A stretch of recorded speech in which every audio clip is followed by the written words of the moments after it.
The last month has been among the bloodiest on record, leaving 39 dead and an additional 157 victims were wounded in the brutal ambush. As people in this area are trying to come to grips with the sudden attack, President Donald Trump will soon be addressing it, as he's expected to make an announcement about the bloodbath that has never been said before.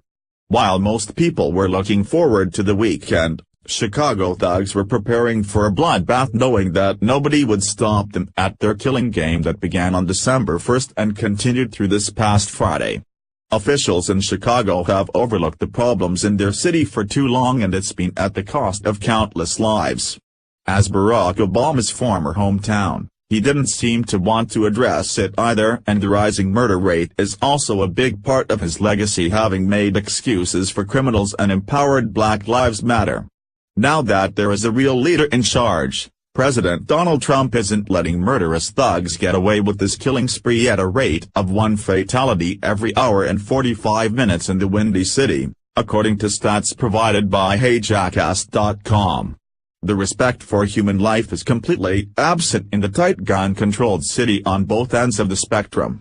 Thugs pick their victims at random without concern for age, as was seen this weekend with the unprecedented violence. This lack of respect extends to local government, which has done nothing to stop and removed citizens' right to defend themselves against it. Chicago has become more of a war zone than a place to call home, where it's not even safe to go outside without risking your life. Now Trump has come out announcing that Chicago cops need to be able to do their job, which would stop this crime spree immediately. President Donald Trump's claim that a mystery police officer has a quick fix for Chicago's violent crime problems continued to evolve Wednesday night, as the president claimed the unnamed cop told him if they let us do our job we could stop it immediately, CBS reports. By being very much tougher than they are right now. They're right now not tough. Trump said in an August 2016 interview with Bill O'Reilly. When I was in Chicago, I got to meet a couple of very top police. I said, how do you stop this? How do you stop this? If you were put in charge, do you think you could stop this? He said, Mr. Trump, I'd be able to stop it in 1 week. And I believed him 100%. Almost as shocking as the overwhelming crime rate in the city, is the fact that in 90% of these cases, where victims were either injured or killed, not a single suspect has been charged, Alan B. West reported.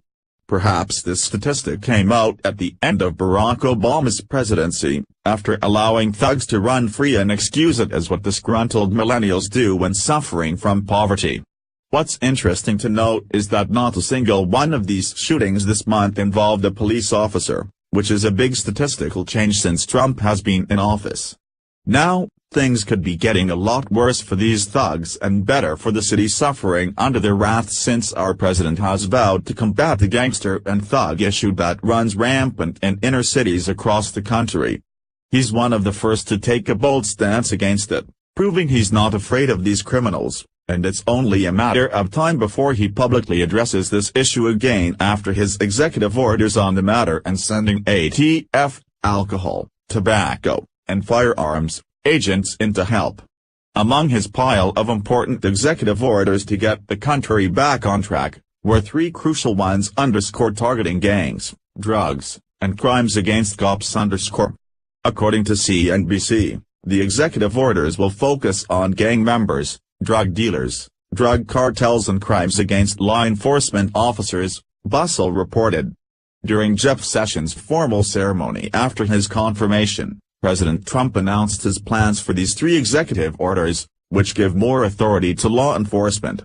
During his ceremony, Sessions said that the U.S. has a crime problem that may be a dangerous permanent trend, Bustle ''s reports added.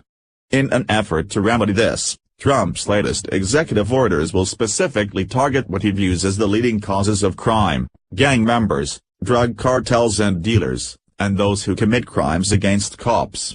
If anyone is doing more for the black community and proving Black Lives Matter than Barack Obama, it's his successor, President Trump. 88% of the victims in Chicago are black and were all ignored while Obama was in office, pushing and supporting the Black Lives Matter movement. Trump will single-handedly save countless black lives by cracking down on these thugs who kill other people, many of whom are random and just in the wrong place at the wrong time in the war zone.